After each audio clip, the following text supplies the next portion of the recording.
అంతఃపురంలో అందాల చిలక సందేహమేలనే అంతగా అంబరమేలగా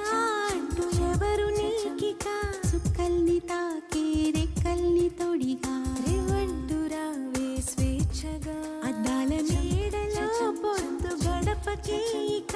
అల్లదే వేచి ఉన్నదే వేడుకైన వేదిక వెల్లువై పొంగుతున్నదే వేల పూల వాటిక ఇల్లారా అన్నదే విరుల వీచిక అంతఃపురంలో అందాల చిలక అంతఃపురంలో అందాల చిలక